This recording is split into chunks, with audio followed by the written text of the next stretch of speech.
అసలు మగాళ్ళు ఏం ఆలోచిస్తారో తెలిస్తే నేను నిద్ర కూడా పట్టదు. అబ్జా ఏది చెప్పు. చెప్పాలా?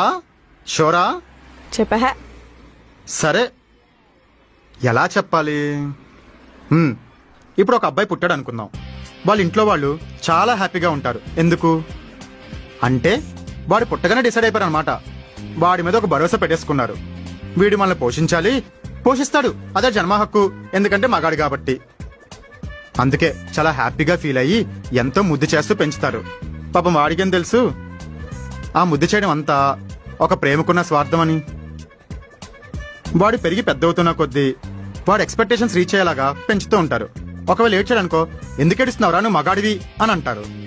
చదవలేదనుకో, గాలికి తిరిగిపోతూ అంటారు. ఒకవేళ జాబ్ తెచ్చుకోలేదనుకో, ఇంకా వేస్ట్. సంపాదించలేదనుకో, వీడు దేనికి చేతకాని మగాడ్రా అని అంటారు.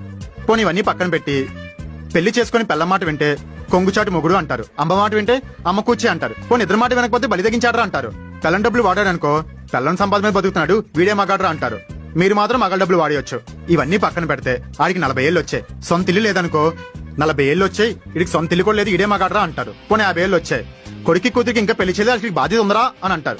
పోనీ 60 ఏళ్ళు వచ్చాయనుకో, ఆడేదో 10 రూపాయో పావులో దాచుకుంటే రేపో మాపో పోయేలా ఉన్నావు, కొడుక్కి కూతురికి ఇచ్చేసి వాళ్ళతోనే ఉండొచ్చు కదా అంటాడు.